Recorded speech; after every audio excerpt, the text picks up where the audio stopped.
시선이 하나님께로 향하기 원합니다. 말씀을 통해 우리의 믿음을 돌아보고 하나님 앞에 다시 세워지는 하루가 되시길 바랍니다.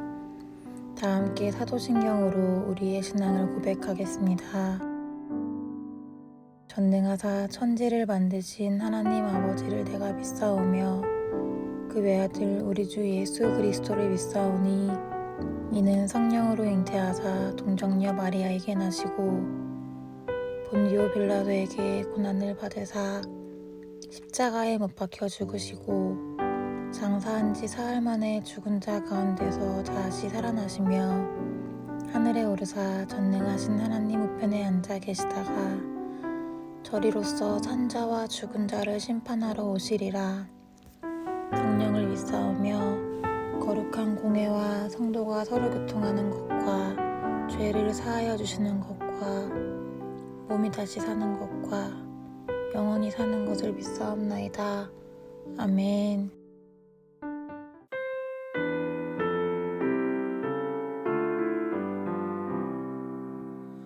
내 주는 강한 성이요 방패와 병기 되시니 큰 환난에서 우리를 구하여 내시리로다.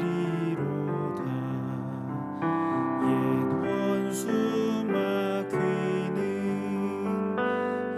이때도 힘을 써 모략과 권세로 무기를 삼으니 천하에 누가 당하랴. 내 힘만 의지할 때는 패할 수밖에 없도다. 힘 있는 장수 나와서 날 대신하여 싸우네. 이 장수 누군가 주 예수 그리스도 만군의 주로다. 당할 자 누구랴. 반드시 이기리로다. 이 땅에 마귀 들끓어 우리를 삼키려 하나. 겁내지 말고 섰거라. 진리로 이기리로다.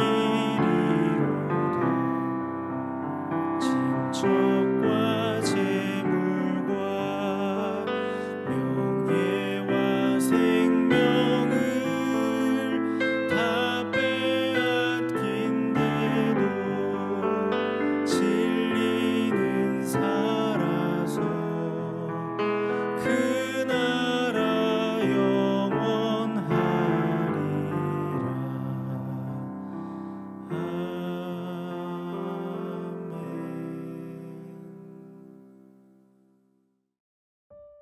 오늘 우리가 함께 나눌 말씀은 예레미야 48장 36절에서 47절입니다. 그러므로 나의 마음이 모압을 위하여 피리같이 소리내며 나의 마음이 기레레스 사람들을 위하여 피리같이 소리내나니 이는 그가 모은 재물이 없어졌음이라. 모든 사람들이 되머리가 되었고 모든 사람들이 수염을 밀었으며 손에 칼자국이 있고 허리에 굵은 배가 둘렸고 모압의 모든 지붕과 거리 각처에서 슬 피우는 소리가 들리니 내가 모압을 마음에 들지 않는 그릇같이 깨뜨렸음이라. 여호와의 말씀이니라. 어찌하여 모압이 파괴되었으며 어찌하여 그들이 애곡하는가. 모압이 부끄러워서 등을 돌렸도다. 그런즉 모압이 그 사방 모든 사람들의 조롱거리와 공포의 대상이 되리로다. 이는 여호와의 말씀이니라. 보라, 그가 독수리같이 날아와서 모압 위에 그의 날개를 펴리라. 성읍들이 점령을 당하며 요새가 함락되는 날에 모압 용사의 마음이 산고를 당하는 여인 같을 것이라. 모압이 여호와를 거슬러 자만하였으므로 멸망하고 다시 나라를 이루지 못하리로다. 여호와의 말씀이니라. 모압 주민아, 두려움과 함정과 올무가 내게 닥치리니 두려움에서 도망하는 자는 함정에 떨어지겠고 함정에서 나오는 자는 올무에 걸리리니 이는 내가 모압이 벌받을 해가 임하게 할 것임이라. 여호와의 말씀이니라. 도망하는 자들이 기진하여 헤스본 그늘 아래 서니 이는 불이 헤스본에서 나며 불길이 시온 가운데에 나서 모압의 살적과 떠드는 자들의 정수리를 사름이로다. 모압이여, 내게 화가 있도다. 그모스의 백성이 망하였도다. 내 아들들은 사로잡혀갔고 내 딸들은 포로가 되었도다. 그러나 내가 마지막 날에 모압의 포로를 돌려보내리라. 여호와의 말씀이니라. 모압의 심판이 여기까지니라. 아멘. 반갑습니다. 오늘 예레미야 48장 36절부터 47절을 중심으로 그 마음이라는 주제의 말씀을 함께 나누겠습니다.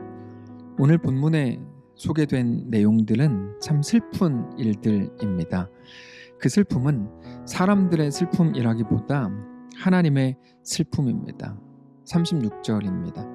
그러므로 나의 마음이 모압을 위하여 피리같이 소리내며 나의 마음이 길헤레스 사람들을 위하여 피리같이 소리내나니 이는 그가 모은 재물이 없어졌습니다.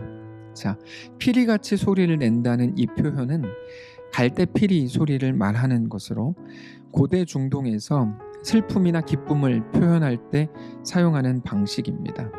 그들이 그렇게 열심을 다해서 만들어낸 것들이 오히려 그들을 무너뜨린 거죠. 그게 그들의 슬픔이 되었고 하나님도 그 모습을 보면서 슬퍼하셨다는 겁니다. 우리가 하나님을 잘하면 상 주고 못하면 벌 주는 그런 기계로 생각할 때는 하나님은 감정도 없는 진짜 기계인 것처럼 생각하는 경향이 있지만 하나님은 단지 이스라엘이 아니라 모든 민족과 모든 사람들이 자기의 죄로 인해서 멸망할 때에도 큰 슬픔을 느끼신다는 것을 보게 됩니다.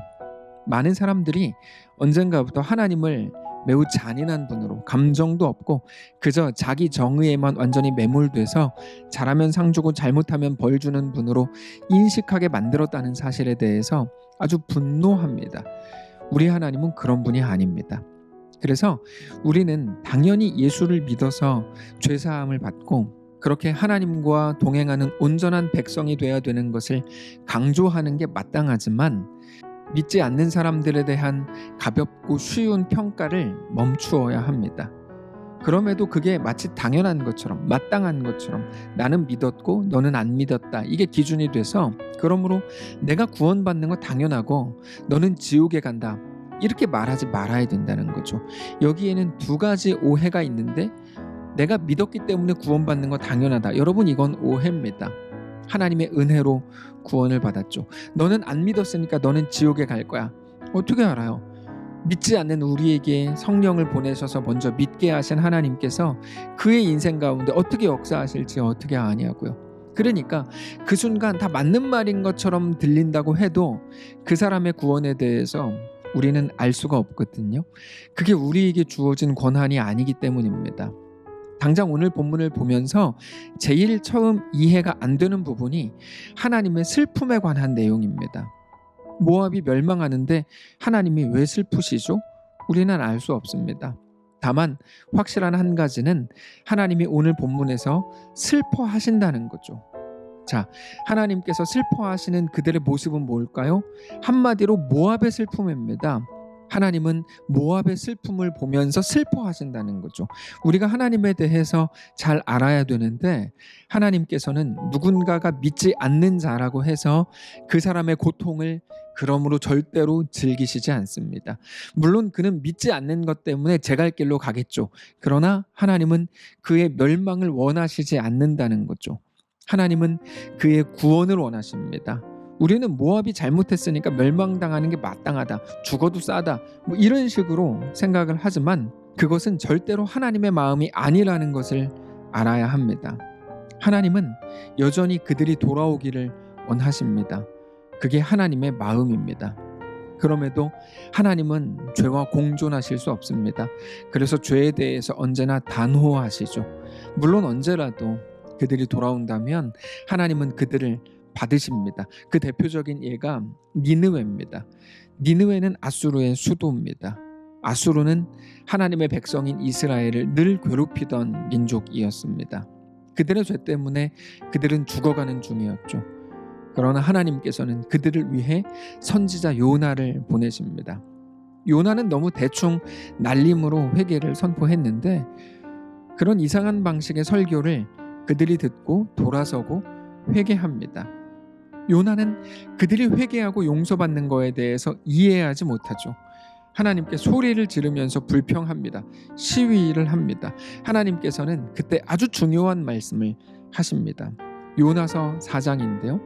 해가 뜰 때 하나님이 뜨거운 동풍을 예비하셨고 해는 요나의 머리에 쪼임에 요나가 혼미하여 스스로 죽기를 구하여 이르되 사는 것보다 죽는 것이 내게 나으니이다 하니라. 하나님이 요나에게 이르시되 너가 이 박넝쿨로 말미암아 성내는 것이 어찌 옳으냐 하시니 그가 대답하되 내가 성내어 죽기까지 할지라도 옳으니이다 하니라. 여호와께서 이르시되 너가 수고도 아니하였고 재배도 아니하였고 하룻밤에 났다가 하룻밤에 말라버린 이 박넝쿨을 아꼈거든 하물며 이 큰 성읍 니느웨에는 좌우를 분별하지 못하는 자가 12만여 명이요 가축도 많이 있나니 내가 어찌 아끼지 아니하겠느냐 하시니라. 하나님은 니느웨만 측은하게 보신 게 아닙니다. 성경을 보면 아람 사람 나아만도 분명히 이방인이었음에도 불구하고 엘리사를 통해 하나님을 알게 하시고 구원 얻은 자가 되게 하십니다. 여러분, 라합도 이방인이었고 아니 당장 우리도 이방인입니다. 그러나 예수를 믿고 하나님의 사람이 되었죠. 하나님의 원하심이 무엇인지, 하나님이 어떤 분이신지 잘 알게 되시기 바랍니다. 모압이니까 죽는 게 마땅하다고요? 그건 하나님의 마음이 아닙니다. 우리가 온전한 말을 하고 온전히 복음 안에서 살아가기 위해서는 하나님을 잘 알아야 됩니다. 좌우를 분별하지 못하는 자가 12만여 명이고 가축도 많다. 내가 어떻게 그 성을 아끼지 않을 수 있겠냐라고 말씀하시는 분이 바로 하나님이시라는 것을 우리가 알아야 됩니다. 우리는 오늘 하나님의 마음을 가졌습니까? 아니면 우리가 알고 있는 몇 가지 정의, 몇 가지 옳고 그름에 빠져서 모든 것을 선과 악으로 규정하고 그래서 나는 선하다, 너는 악하다 이렇게 정죄하고 있습니까? 오늘 하나님의 그 온전한 마음을 알게 되시기 바랍니다. 물론 하나님께서 사랑하시고 측은히 여기신다는 말이 그냥 죄를 모른 척하고 방치하신다 이런 말이 절대로 아닙니다. 그들의 죄악으로 인해 멸망해가는 모든 모습들을 보면서 안타까워 하시는 것이 하나님의 마음이라는 거죠. 그래서 오늘 본문이 길지만 이 모든 긴 본문을 한마디로 하면 돌아오라입니다. 그게 하나님의 마음이라는 거죠. 돌아오라. 그래서 오늘 본문의 제목인 그 마음이 바로 하나님의 마음이고 그게 돌아오라입니다. 그리고 그들이 돌아온다면 하나님은 그들을 반드시 품어주실 겁니다. 거기에는 어떤 조건도 달지 않으실 겁니다. 그들의 죄악이 아무리 시커멓고 아무리 더럽고 아무리 주홍 같을지라도 눈과 같이 깨끗하게 하실 겁니다. 이사야 1장에 이렇게 말씀하세요. 여호와께서 말씀하시되 오라 우리가 서로 변론하자. 너희의 죄가 주홍 같을지라도 눈과 같이 희어질 것이요 진홍같이 붉을지라도 양털같이 희게 되리라. 여러분, 이것은 오늘 우리에게 대한 하나님의 말씀입니다. 우리도 모르는 사이에 이스라엘이 취하고 있는 태도를 우리도 가질 때가 많습니다. 자꾸만 구별하려는 거죠. 근데 역사적으로 성경적으로 우리 위치를 정확히 알아야 됩니다. 우리는 판단자의 자리가 아닙니다. 우리는 처음부터 이방인이었고 하나님이 먼저 찾아오시지 않았다면 구원에 대한 어떤 가능성도 없었던 자들입니다. 이스라엘의 자리가 우리 자리가 아니고 모압의 자리가 우리 자리고 애굽과 블레셋의 자리가 우리의 자리였습니다. 근데 우리의 죽음과 멸망에 대해서 안타까워하시는 하나님으로 인해 우리가 구원을 얻은 거죠.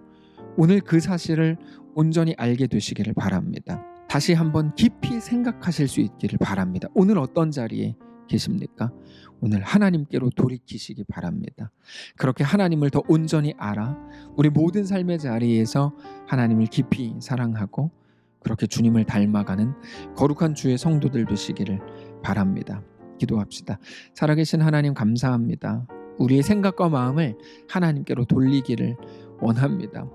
우리가 조금만 잘하면 마치 내가 다 이룬 것처럼 교만해지고 그게 우리의 안정과 안심이 되고 우리가 조금만 또 잘못하면 나는 가능성 없는 사람처럼 완전히 주눅들어 살던 우리의 냉탕과 온탕을 매일같이 오가던 우리의 생각과 마음을 불쌍히 여기셔서 이제는 모든 근거가 나에게 있지 않고 하나님께 있음을 고백하여 주님과 그렇게 믿음으로 어떤 상황 속에서도 당당하게 세워지는 우리 모든 성도들 될 수 있도록 인도해 주옵소서. 우리가 어떻게 구원을 얻게 됐는지, 우리에게 대한 하나님의 마음은 무엇인지 늘 생각하고 기억하며 주님과 함께 믿음으로 그렇게 동행하는 귀한 우리의 날들이 되도록 축복하시옵소서. 감사드리며 살아계신 예수님의 이름으로 기도합니다. 아멘. 사랑하는 성도 여러분, 하나님께서 오늘 하루를 우리에게 허락하셨습니다. 믿음으로 승리하시길 바라고 어떤 길 위에 계시든지 하나님과 멋지게 동행하는 귀한 우리의 삶이 되시기를 축복합니다.